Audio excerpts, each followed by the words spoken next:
Chapter का नाम है रेस्पिरेशन इन प्लांट्स और इस चैप्टर को जनरली कंफ्यूजन क्रिएट करने वाला चैप्टर माना जाता है। बट मैं आपको गारंटी देता हूं कि इस वीडियो के बाद इस चैप्टर की कोई भी कंफ्यूजन, चाहे वो एनर्जी के रिलेटेड हो, एटीपी, एनएडीएच, एफईडीएच2, चाहे वो प्रोसेस हो, अपनी ग्लाइकोलिसिस हो, क्रेब्स साइकिल हो, लिंक रिएक्शन हो, कार्बन डाइऑक्साइड कहां से निकलेगी, ये वो इटीसी इटीसी इटीसी, तो सारी ही कंफ्यूजन बहुत आसानी से इस वीडियो में हम दूर करने वाले हैं। बस मेरे साथ साथ रहना, मेरी इस आवाज पे ध्यान देना और इस पेंसिल की टिप पे ध्यान रखना। हम यहां पर प्लांट फिजियो जब पढ़ते हैं अपने सिलेबस में, तो आपने देखा होगा पहले फोटोसिंथेसिस वाला चैप्टर हम पढ़ते हैं, उसके बाद हम कौन सा चैप्टर पढ़ते हैं, रेस्पिरेशन इन प्लांट्स। अब एनसीईआरटी वाले पागल तो है नहीं, उन्होंने दो चैप्टर साथ में दे रखे हैं, फोटोसिंथेसिस एंड उसके बाद रेस्पिरेशन, तो वो पागल तो है नहीं, कुछ तो लॉजिक होगा। क्या लॉजिक होगा? देखो, फोटोसिंथेसिस का यूज करके हमें पता है कोई भी प्लांट अपना खाना बनाता है। अब ये मैंने बर्गर बना दिया है, जाहिर सी बात है प्लांट बर्गर नहीं खाएगा, पर यहां पर दिखा देते हैं, चलो ठीक है।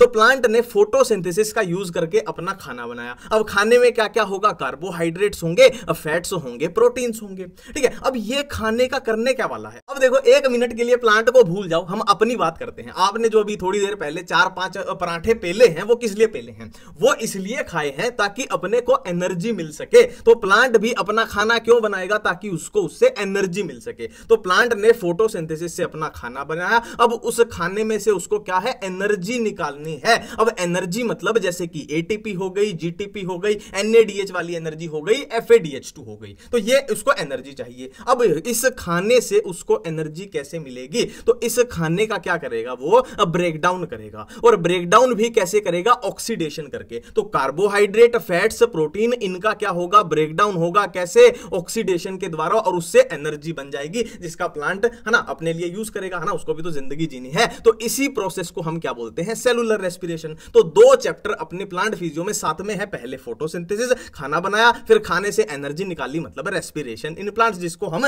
सेलुलर रेस्पिरेशन बोल रहे हैं, ठीक है। सीधी बात अपने को समझ में आई। अब यहां पे देखो आप एक बात, कार्बोहाइड्रेट, फैट, प्रोटीन, ये अपने पास क्या बन गए हैं? रेस्पिरेटरी सबस्ट्रेट बन गए हैं ना, जिससे अपने को एनर्जी निकालनी है, जिनकी अपने को ऑक्सीडेशन करनी है, जिनका अपने को ब्रेक डाउन करना है, ठीक है। अब देखो, दो टाइप की रेस्पिरेशन बांट दो कि अगर रेस्पिरेटरी सबस्ट्रेट प्रोटीन है तो उसको बोल देंगे protoplasmic respiration, P for protoplasmic, P for protein. और अगर फैट है या कार्बोहाइड्रेट है तो कौन सी हो जाएगी? Floating, F for fat, F for floating, आपको याद रखना है, ठीक है। अब देखो, मैंने यहां पे बात की कि एनर्जी अपने को बनानी है, इस टाइप की एनर्जी बनानी है। अब एनर्जी में क्या खेल चलता है, क्या कंफ्यूजन क्रिएट होती है, वो हम बात करने वाले हैं। देखो, अपने पास एनर्जी क्या होती है? या तो डायरेक्ट एटीपी बन जाएगा, डायरेक्ट एटीपी बन जाएगा तो वो तो डायरेक्ट यूज हो सकता है, कोई दिक्कत ही नहीं है। बट और भी एनर्जी होती है, जैसे एनएडीएच वाली जो एनर्जी होती है, उससे अपने को 3 एटीपी मिल सकते हैं, एफएडीएच2 से अपने को 2 एटीपी मिल सकते हैं, और जीटीपी से अपने को 1 एटीपी, है ना, जीटीपी एटीपी के बराबर है, ठीक है। अब ये मैंने क्यों बताया? देखो, यहां पर जो अपना माइटोकॉन्ड्रिया होगा ना, माइटोकॉन्ड्रिया वो एज ए बैंक काम करेगा। जैसे अपना बैंक होता है ना, state bank of India, Punjab national bank, वैसे वो बैंक का काम करेगा। क्यों? क्योंकि उसके अंदर इलेक्ट्रॉन ट्रांसपोर्ट सिस्टम ईटीएस होता है ना। जैसे मैं बता रहा हूं वैसे ही चलो सारी चीजें समझ में आ जाएंगी। और एटीपी जो एनर्जी बनी, जो डायरेक्ट एटीपी बन गई, वो कैश है। कैश आपके पास 2000 रुपए पड़े, 4000 रुपए पड़े, ठीक है। और जो एनएडीएच है, एफएडीएच2 है, वो क्या है? चेक है, चेक है, ठीक है। अब देखो, आपको कोई बोल दिया जाए आप सामान ले आओ दुकान पे जाके, तो दुकान वाला तो कैश लेगा, डायरेक्ट जो यूज हो सकती है वो एटीपी है ना। चेक तो डायरेक्ट यूज नहीं हो सकता ना, चेक को कहां ले जाना पड़ेगा? बैंक में ले जाना पड़ेगा, तभी उसकी वैल्यू है, नहीं तो वो 0 के बराबर है। मतलब मैं क्या कहना चाहता हूं कि एटीपी वाली एनर्जी को डायरेक्ट यूज किया जा सकता है, उसके लिए माइटोकॉन्ड्रिया की जरूरत नहीं है, उसके लिए माइटोकॉन्ड्रिया की जरूरत नहीं है। और एनएडीएच वाली एनर्जी है, एफएडीएच2 वाली एनर्जी है, उसके लिए अपने को माइटोकॉन्ड्रिया यानी बैंक की जरूरत पड़ेगी, वरना वो 0 के बराबर है। तो इसी बेस पे हम कैसे पढ़ेंगे कि दो टाइप के ऑर्गेनिज्म हो गए, एक तो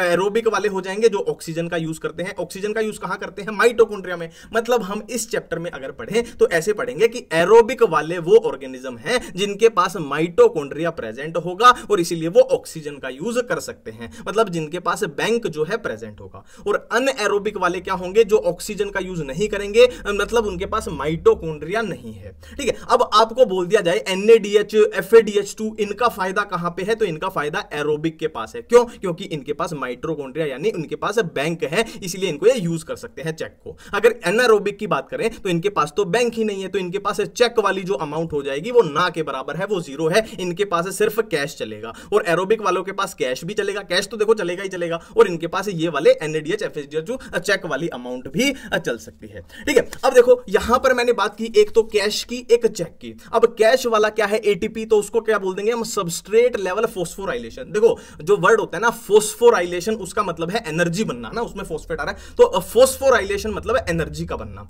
तो कैश वाली एनर्जी क्या है? सबस्ट्रेट लेवल फोस्फोराइलेशन, जिसको एटीपी हम बोल रहे हैं। और चेक वाली कौन सी है? एनएडीएच एफएसडीएच2, ये है ऑक्सीडेटिव, नाम में आ रहा है ऑक्सीजन का यूज हो रहा है, ऑक्सीजन का माइटोकॉन्ड्रिया का यूज हो रहा है। तो ये सबस्ट्रेट लेवल होगी एटीपी, और ये वाली होगी अपनी ऑक्सीडेटिव फोस्फोराइलेशन। मेरे ख्याल से सारी बातें अपनी यहां पर क्लियर हो रही हैं। ठीक, अब यहां पर आगे कैसे बात चलेगी? देखो हमने बात की थी कि भाई इसने फोटोसिंथेसिस का यूज करके खाना बना लिया। अब खाने में क्या है? कार्बोहाइड्रेट है। चलो कार्बोहाइड्रेट का एग्जांपल ले लेते हैं, और कार्बोहाइड्रेट में भी हम ग्लूकोज का एग्जांपल ले लेते हैं। अब ग्लूकोज से अपने को एनर्जी निकालनी है, कैसे? उसका ऑक्सीडेशन करके, ब्रेक डाउन करके। तो कैसे बातें चलेंगी? देखो यहां पर ये ग्लूकोज खाना बन चुका है, अब खाने से एनर्जी निकालनी है। और ग्लूकोज के पास कितने कार्बन होते हैं? 6 कार्बन होते हैं, ये बात अपने को पता है।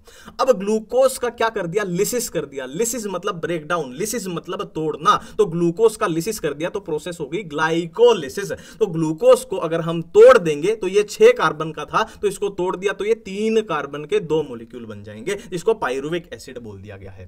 ठीक है, अब पाइरुविक एसिड के पास 2 ऑप्शन आएंगे। 2 ऑप्शन कौन से? या तो भाई एरोबिक ऑर्गेनिज्म है अलग टाइप का, या तो एनारोबिक ऑर्गेनिज्म होगा, या एरोबिक ऑर्गेनिज्म होगा। अब एनारोबिक है मतलब उसके पास माइटोकॉन्ड्रिया नहीं है, ऑक्सीजन का कोई काम नहीं है। एरोबिक मतलब माइटोकॉन्ड्रिया है और ऑक्सीजन का काम है। ठीक है, तो अनएरोबिक अगर केस आ गया तो पाइरुविक एसिड की क्या हो जाएगी? फर्मेंटेशन हो जाएगी। यहां मैं लिख देता हूं, फर्मेंटेशन हो जाएगी। तो फर्मेंटेशन के रिजल्ट से अगर एल्कोहल बना तो उसको बोल देंगे एल्कोहलिक फर्मेंटेशन, और फर्मेंटेशन के रिजल्ट से अगर लैक्टिक एसिड बना तो उसको बोल देंगे लैक्टिक एसिड फर्मेंटेशन। और इधर एरोबिक की बात करें कि अगर ऑक्सीजन है, अगर माइटोकॉन्ड्रिया है, अगर इलेक्ट्रॉन ट्रांसपोर्ट सिस्टम है, तो क्या होगा? एरोबिक कंडीशन में पाइरुविक एसिड से एसिटाइल कोएंजाइम ए बन जाएगा। और देखो ये कितना था? 3 कार्बन के 2 मॉलिक्यूल थे, और ये 2 कार्बन के 2 मॉलिक्यूल बन गए हैं, और इस रिएक्शन को लिंक रिएक्शन बोलते हैं। देखो यहां पर टोटल कितने कार्बन थे? 6 कार्बन थे, 3 दूनी 6, और यहां पर टोटल कितने कार्बन है भाई? यहां पर 2 दूनी 4 कार्बन है, मतलब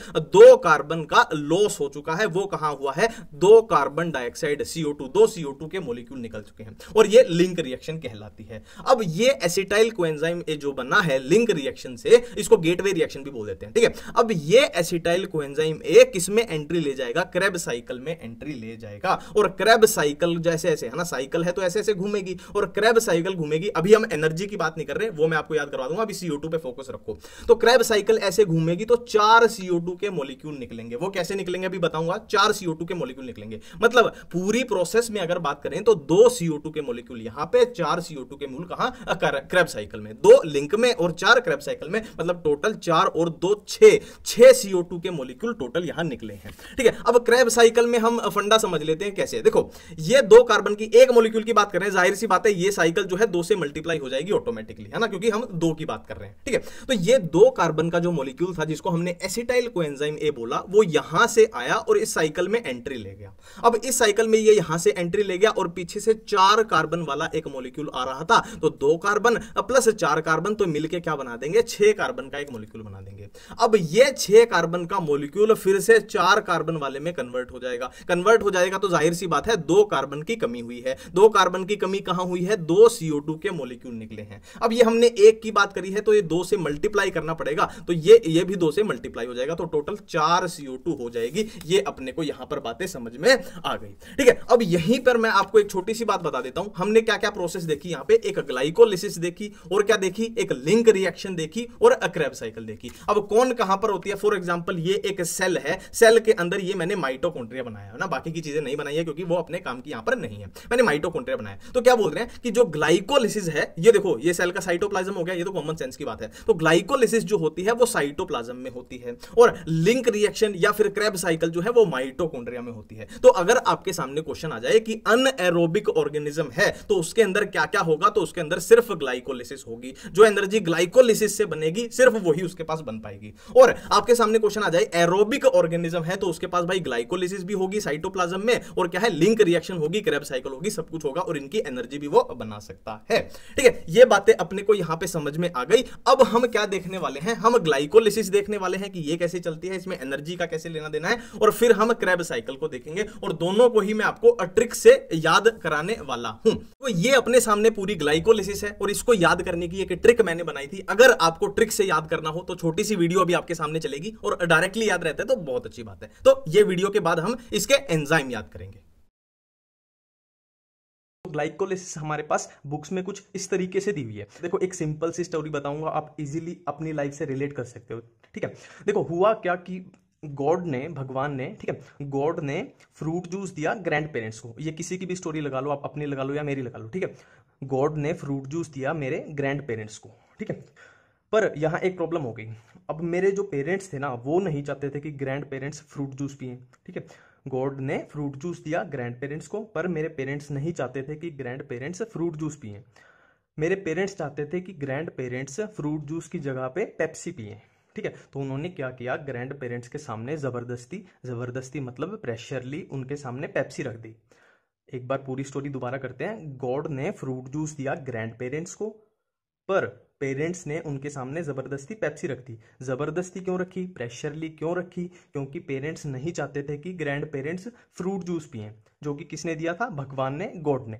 तो अब अगर हम अपनी इसी स्टोरी को मिनिमाइज करके एक पेज पे उतार दें तो हमारे पास कुछ इस तरीके से आ जाएगी। God gives fruit juice for grand parents, but parents ने क्या किया, पेरेंट्स पुट्स पेप्सी प्रेशरली। ठीक है, पेरेंट्स पुट्स पेप्सी प्रेशरली, क्योंकि पेरेंट्स चाहते नहीं थी कि वो फ्रूट जूस पिए, तो उन्होंने पेप्सी रख दी प्रेशरली।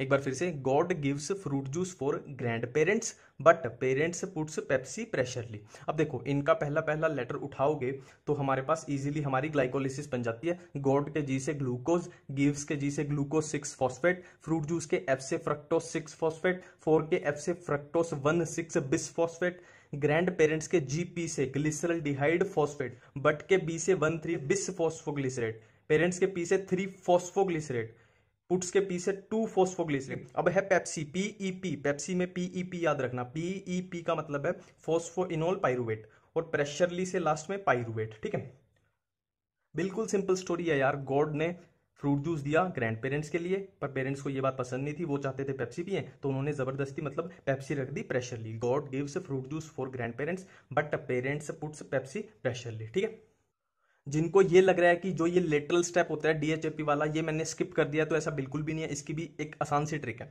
देखो, वैसे ये इतना पूछा नहीं जाता, पर फिर भी अगर पूछ लिया जाए तो सिंपल याद रखना, जब भी हम ग्रैंड पेरेंट्स लिखते हैं तो सीधा तो लिखेंगे नहीं, उनके सामने लिखेंगे डियर ग्रैंड पेरेंट्स। ठीक है, ग्रैंड पेरेंट्स को डायरेक्ट नहीं लिखते हैं, हम लिखते हैं डियर ग्रैंड पेरेंट्स। अब डी वाला किसके सामने आ रहा है, ग्रैंड पेरेंट्स के सामने, डियर आ रहा है ग्रैंड पेरेंट्स के सामने। अब ग्रैंड पेरेंट्स हमारे पास ट्रिक में क्या था, ग्लिसरल डिहाइड फॉस्फेट, तो डीएचएपी साइड में आएगा किसके, मतलब उसके सामने लगा लो ग्लिसरल डिहाइड फॉस्फेट के। तो ये इजी है बहुत। अब देखो, ट्रिक हमने देख लिया और इसके स्टेप अपने को, मैं मान के चलता हूं कि अपने को याद हो गए हैं। अब देखो, इसके एंजाइम कैसे याद करें, एंजाइम कैसे याद करें। देखो, यहां पर देखो, ग्लूकोज पे 6th पोजीशन पे है ना फॉस्फेट आ गया है, मतलब हेक्सो, हेक्सो मतलब 6th पोजीशन, सीधी सी बात है। ठीक है, नेक्स्ट देखो, ग्लूकोज से फ्रक्टोज बन रहा है, तो ग्लूकोज और फ्रक्टोज क्या होते हैं, आपस में आइसोमर होते हैं, तो एंजाइम क्या आ जाएगा, आइसोमरेज, सिंपल सी बात है। नेक्स्ट देखो, फ्रक्टोज 6 फॉस्फेट से क्या बन रहा है, फ्रक्टोज 1,6 बिस फॉस्फेट है। देखो, फ्रक्टो एंजाइम का नाम है फोस्फोफ्रक्टोकाइनेज। देखो,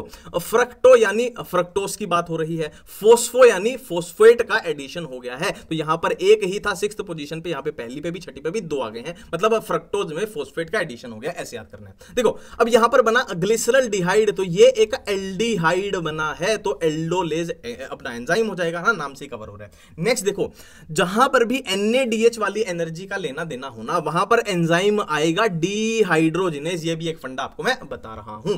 ठीक है, नेक्स्ट देखो, ट्रांसफोस्फोराइलेज, इसको कैसे याद रखना है, इसको ऐसे याद रखना है कि फोस्फेट का ट्रांसफर हो गया है, एक फोस्फेट का ट्रांसफर हो गया, मतलब एक ही रह गया, थर्ड वाला। ठीक है, नेक्स्ट बात करते हैं म्यूटेज, ये कैसे याद रखना है। देखो, 3rd पोजीशन पे था, 3rd से 2nd पोजीशन पे आ गया, तो ऐसा नहीं लग रहा म्यूटेशन हो गई है कि पोजीशन चेंज हो गई है, म्यूटेशन में यही तो होता है, तो म्यूटेज इसका नाम हो जाएगा। नेक्स्ट देखो, प्रोडक्ट अपना क्या है, फोस्फोइनोल पाइरुवेट, तो इसमें इनोल आ रहा है तो ये इनोलेज हो जाएगा। अब प्रोडक्ट फाइनल क्या है, पाइरुविक एसिड, तो पाइरुविक एसिड काइनेज हो जाएगा, ठीक है। और यहां साइड में याद रखना DHAP बन रहा है, डाई हाइड्रोक्सी एसीटोन फॉस्फेट। अब देखो एंजाइम अपने को सारे याद हो चुके हैं, अब हम एनर्जी का लेना देना देखना चाहते हैं। और इसमें धक्के से फालतू की ट्रिक मत बताना, हाँ, थोड़ा कॉमन सेंस लगा लेना। देखो यहां पर हो क्या रहा है, इस स्टेप में और इस स्टेप में, पहले और तीसरे स्टेप में एटीपी का खर्चा हो रहा है, एटीपी का खर्चा हो रहा है। अब आप क्या करिए, देखो ये जो लंबी सी लाइन दिख रहा है ना, जैसे में साइड में DHAP है, यहां पर ऐसे लाइन खींच लीजिए, यहां पर ऐसे लाइन खींच लीजिए। अब लाइन का मतलब क्या है कि इस लाइन से नीचे की जो चीजें हैं उसको 2 से मल्टीप्लाई कर दीजिए और इससे ऊपर 1 से मल्टीप्लाई रहने दीजिए, वो 1-1 चल रहा है। मतलब यहां पे 1 ATP ये 1 ATP है, मतलब 2 ATP का खर्चा हुआ है, माइनस लिख देते हैं, ठीक है। लाइन से नीचे सारी चीजें 2-2 चल रही हैं। ये NADH जो बने हैं तो ये कितने बनेंगे, 2 बनेंगे, 2 से मल्टीप्लाई करना है। ATP बना है तो कितने बनेंगे, 2 बनेंगे। ATP यहां पर भी बना है तो कितने बनेंगे, 2 बनेंगे। तो 2 ATP तो 4 तो अपने पास ATP बन रहे हैं और 2 NADH बन रहे हैं, ठीक है। तो ये अपने को याद रखना है। अब हम बात करते हैं क्रेब्स साइकिल की। तो क्रेब्स साइकिल को याद करने की बहुत ही प्यारी ट्रिक मैं आपको बताने वाला हूं, अगली लगभग 1-1.5 मिनट की वो अपनी ट्रिक चलने वाली है, फिर उसके बाद आगे बात करेंगे। देखिए, मान लीजिए किसी शहर में गुंडे घुस गए। अब उन गुंडों को निकालने के लिए उस शहर में मिलिट्री ऑपरेशन चलाना पड़ेगा, और जिस टाइम पे मिलिट्री ऑपरेशन शहर में चलेगा तो शहर के लोग बाहर ना निकले, इसलिए शहर में लॉकडाउन लगाना पड़ेगा, पूरे शहर को साइलेंट करना पड़ेगा। तो वही ट्रिक है अपनी, a city is kept silent for military operation. अब अपने ट्रिक वाले लेटर्स को हाईलाइट कर लेते हैं। अब देखिए, हमें ए से याद आएगा एसिटाइल कोएंजाइम, ए सिटी से याद आएगा सिट्रिक एसिड, इससे याद आएगा आइसोसाइट्रेट, केप्ट से याद आएगा अल्फा कीटोग्लूटारेट, साइलेंट से याद आएगा सक्सिनिक एसिड, और 4 से याद आएगा फ्यूमारेट, मिलिट्री से याद आएगा मैलेट, एंड ऑपरेशन से ऑक्सैलो एसिटिक एसिड। और ये अपनी क्रेब्स साइकिल पूरी बनके तैयार हो चुकी है। याद करने के लिए हम यहाँ पे स्टेप्स बना लेंगे अपनी क्रेब्स साइकिल में, क्योंकि हम यहाँ से शुरू करेंगे, 1st, 2nd, 3rd, 4th, 5th, 6th और 7th। अब देखिए ट्रिक क्या है, NADH2 टाइप की एनर्जी कहां पे जनरेट होगी। सिंपल क्या करिए, 2 को मल्टीप्लाई कर दीजिए 3 से, तो आंसर आ जाएगा 6। मतलब क्या है, कौन से स्टेप में, 2nd, 3rd, 6th, 2nd, 3rd और 6th स्टेप में NADH2 एनर्जी प्रोड्यूस होगी, ठीक है। अब नेक्स्ट बात करते हैं FADH2 कैसे याद करें। देखो यहाँ पे F आ रहा है, तो F यहाँ पे आप पूरी साइकिल में देखोगे सिर्फ फ्यूमारेट में आपको मिलेगा F, तो F को F से मैच करा देना है। अब F के नीचे आपको एनर्जी रखनी है, यानी 4th स्टेप में FADH2 प्रोड्यूस होगी। GTP की बात करें तो GTP में कितने लेटर आ रहे हैं, एक G, एक T, एक P, यानी यहाँ पे 3 लेटर आ रहे हैं, तो तीसरे वाले स्टेप में GTP अपनी प्रोड्यूस होगी। Thank you. अब देखो, अब हम यहां पर इलेक्ट्रॉन ट्रांसपोर्ट सिस्टम देखने वाले हैं कि जो अपने पास NADH वाली एनर्जी बनी थी, FADH2 वाली एनर्जी बनी थी, उसको ATP में कैसे कन्वर्ट करना है, ठीक है। देखो यहां पर सबसे पहले मैं एक सेल बना लेता हूं। ये मान लीजिए हमने बना ली एक सेल, ठीक है। और इस सेल के अंदर मैं बना देता हूं माइटोकॉन्ड्रिया, थोड़ा बड़ा बना लेते हैं माइटोकॉन्ड्रिया ताकि चीजें आसानी से समझ में आ जाए। ये माइटोकॉन्ड्रिया की मैंने आउटर मेम्ब्रेन बना दी, ये मैंने बना दी माइटोकॉन्ड्रिया की आउटर मेम्ब्रेन। और इनर मेम्ब्रेन में क्या होती है, फोल्डिंग्स होती हैं, तो वो भाई क्रिस्टा था बना लेते हैं, कुछ इस तरीके से बना लेते हैं।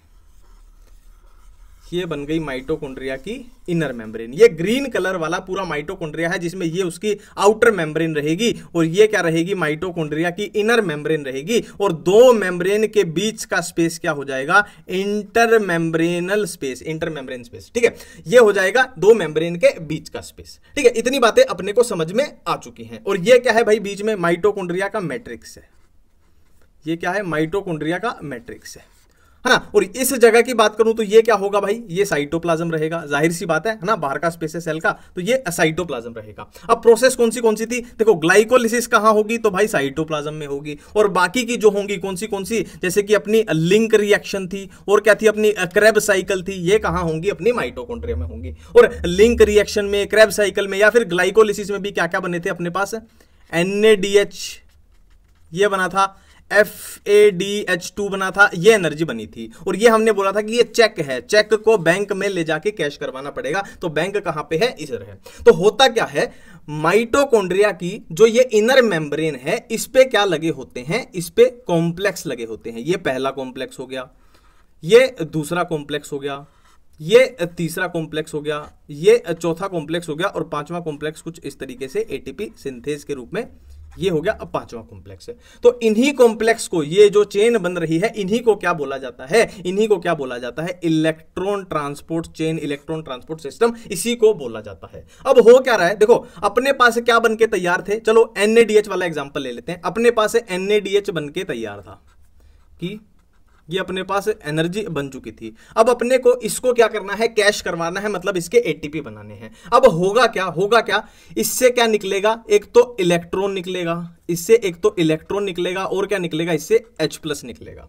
ठीक है, इससे एक तो इलेक्ट्रॉन निकलेगा, एक H+ निकलेगा, और ये H+ कहां चला जाएगा, इस इंटरमेम्ब्रेनल स्पेस में चला जाएगा। तो यहां तो H+ आ गया है। ठीक है, और यहां पर थोड़ा सा गणित मैं आपको बता दूं कि देखो, दो H+ के रिजल्ट से एक एटीपी बनता है, 2 H+ के रिजल्ट से एक एटीपी बनता है। और ये NADH ने जो इलेक्ट्रॉन निकाला है, ये इलेक्ट्रॉन पहले इस कॉम्प्लेक्स के पास गया, फिर ये इलेक्ट्रॉन इस कॉम्प्लेक्स के पास जाएगा, फिर ये इलेक्ट्रॉन, इसीलिए तो बोल रहे हैं इलेक्ट्रॉन ट्रांसपोर्ट चेन, इलेक्ट्रॉन का ट्रांसपोर्ट हो रहा है एक चेन के थ्रू, इसके पास गया, फिर ये इलेक्ट्रॉन की बात हो रही है, इसके पास गया, फिर ये इलेक्ट्रॉन कहां है, फाइनली ऑक्सीजन इसको एक्सेप्ट कर लेगी।